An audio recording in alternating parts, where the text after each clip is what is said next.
All in the game.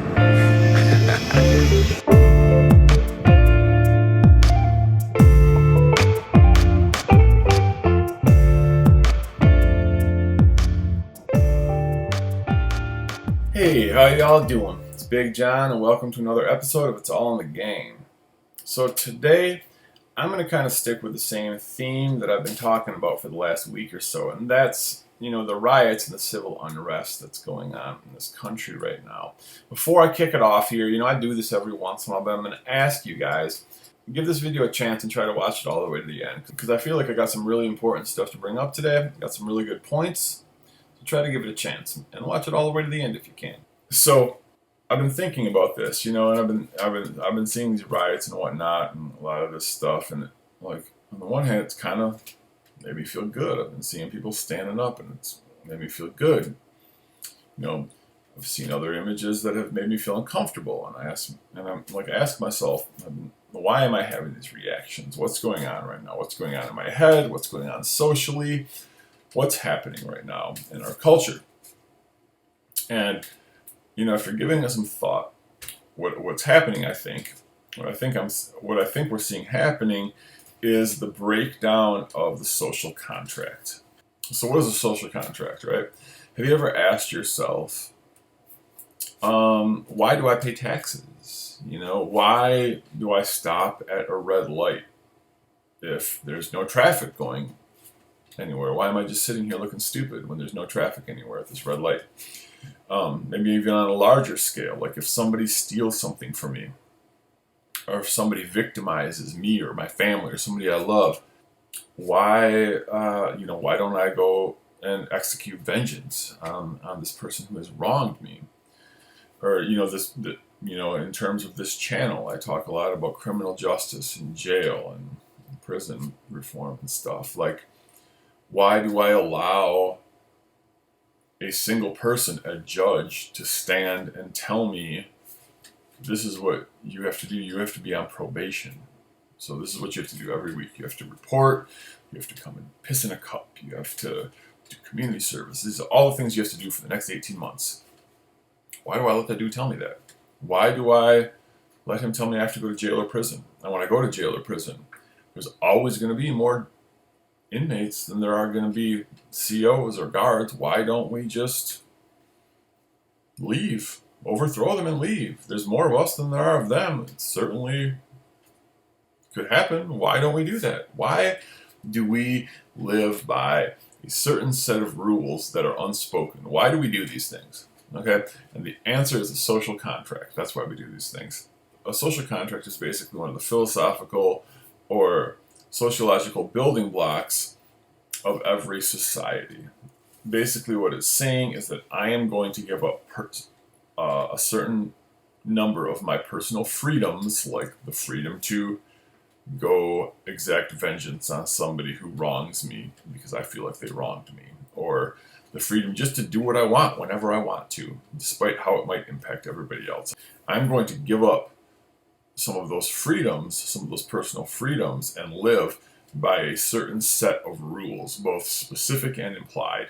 And I'm going to do so in exchange for protection that's going to be provided to me by the government.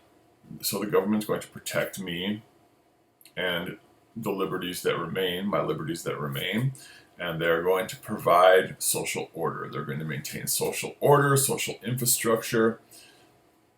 I agree to do this, they agree to do that. That's basically what the social contract is.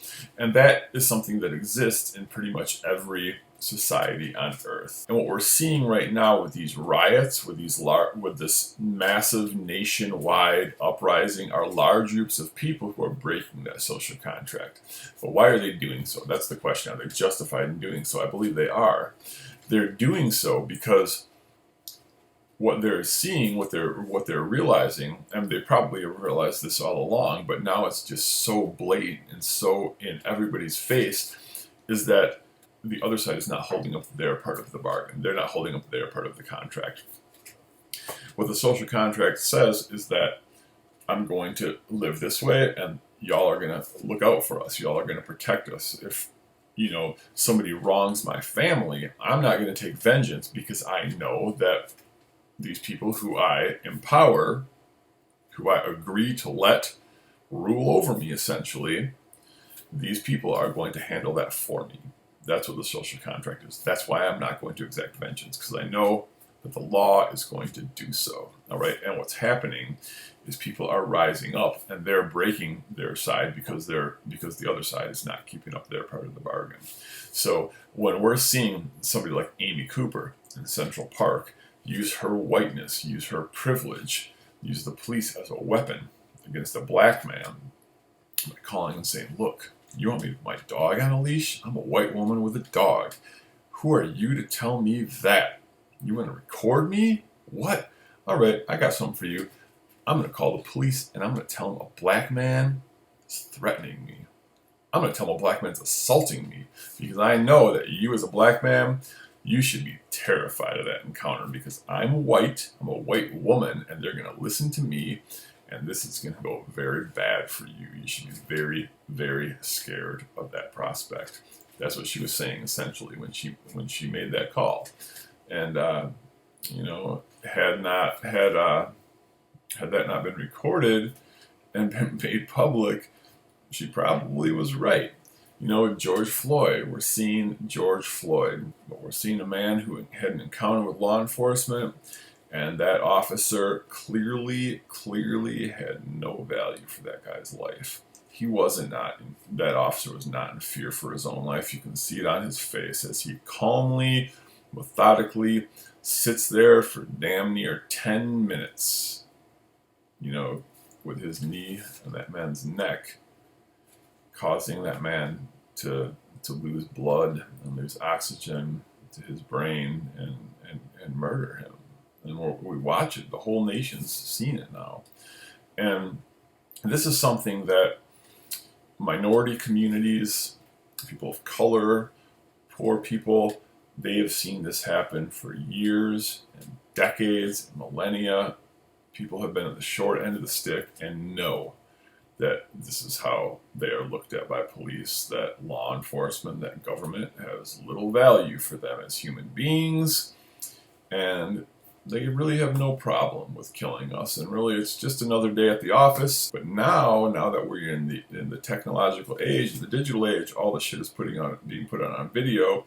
So not only the people who have seen it their whole lives are still seeing it, but now it's being made public for the whole world to see, and people are getting mad about it.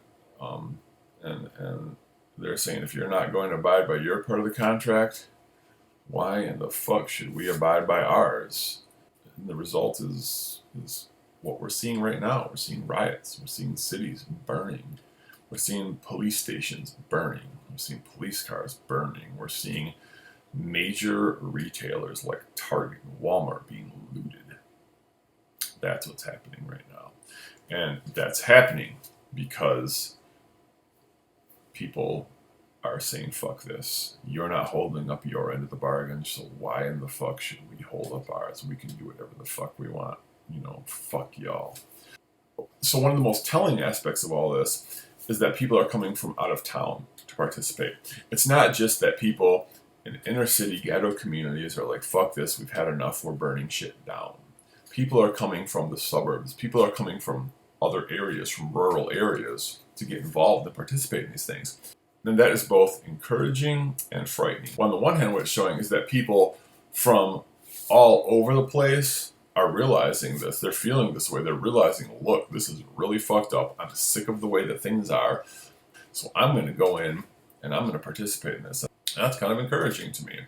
But on the other hand, we have groups like neo-Nazis coming into cities and participating in riots. And that, to me, on the one hand, like, you know, obviously, like, I hope it's obvious for those of you who watch my channel, this is, like, I don't agree with anything that, you know, Nazis stand for. But it does make sense to me, I guess, because neo-Nazis do have a vested interest in seeing the demise of that social contract. Their whole ideology, their whole philosophy is contrary to anything that society in general has agreed to. So they have a vested interest in seeing that there is no social contract, or that the social contract change. But I don't really understand necessarily what their motivation is. And I really And I really don't know if they're doing it with any kind of real thought. I don't know if they're doing it in the hopes that they can affect real change. Obviously, they're not frustrated that the cops are killing black people. Are they doing it just to cause chaos then? It feels like these Nazis and people like that are kind of working against their best interests. Like, all we can do is wait and see till all this is said and done and see how all of this plays out. If, on the one hand, when all of this is done, when like this part of our culture's history, when these riots start to subside, if people start saying, look, this happened because of like institutional racism and the draconian practices of like law enforcement in America, this has to stop, and they start enacting policies that change the way law enforcement works in America and change the way law enforcement interacts with communities in America, then that is a beautiful thing. That's great. Then all of this, it was absolutely worth it and happened exactly like it was supposed to happen. But on the other hand, if when all this is said and done, they look at this and say, look at all these people that are just invested in chaos, what can we do to make sure this doesn't happen again? And they start, strengthening the arm of law enforcement and implementing harsher strong arm tactics, then obviously that's not a good thing. And, in the end, this is probably just going to happen again then. Like, that will not have been an exercise in learning. It will be an exercise in futility. But in either case, I don't see how that's something that is benefiting the Nazis. Like, if they relent, if law enforcement dials back racist practices, that's not something that they want. If they, clamp down on, civil unrest, that's not something the Nazis want either. So I really don't understand what, they hope to accomplish by this other than chaos and, letting people see, look, we're Nazis and we're burning shit. And, that's not something that I'm in favor of. Obviously, I don't want to see Nazis coming into my community and burning stores and shops and stuff that are owned by community members. That's not a good thing. But by and large, I would say that the majority of these protests are not being done by groups like that. Even if there are people that are coming from outside of the communities where these things are happening, I don't think that the majority of those people doing that are just there like as Nazis to cause chaos. I think the majority of these people, I want to believe anyway, that the majority of these people are there because they are sincerely, fundamentally fed up and angry about the way things are. Either way, I think that the Nazis are like pretty much pathetic and acting in a way that's not in any way beneficial to their own interest even. It's ridiculous. I don't know that they have the capacity to act with rational thought. But I do think, I do want to give a shout out at this point and thank my friend Steve, who brought that aspect of it, of these protests and of these riots up to me, because it is something that's difficult to reconcile, and it did cause me some thought. And I don't know that my opinion on this social unrest in general has changed, but it did make me question what their motivation and what they hope to accomplish. And I'm still not exactly sure what that is. But in conclusion, what I want to say is this. People are looking at these riots. They're looking at these things that are happening right now. And they're saying, this is not the way to do things. Things need to change, but this isn't the way to go about it. That's kind of a refrain we've heard echo from, the halls of power and from rational white people everywhere. But I ask you, what is the right way? Like, why? What is a better way to do this? Look, if people are protesting in a way that's making you uncomfortable, isn't that effective protesting then? People said the same thing about Colin Kaepernick when he kneeled during the national anthem. They said, this is not the way things should be done. People said the same thing when Martin Luther King brought children to his marches. This is not the way things should be done. And when people marched through South Africa during apartheid, they said this is not the way things should be done. This is not the way to accomplish anything. But I ask you, what is the way? What is the way to accomplish things then? Again, we have a social contract, and these people who are doing this, they're saying, fuck the social contract. I'm going to burn this contract up because y'all aren't playing by your part of it. So on the other side, if the people who are acting up and protesting and rioting, if their protests, if their anger isn't making you uncomfortable, what good is it doing?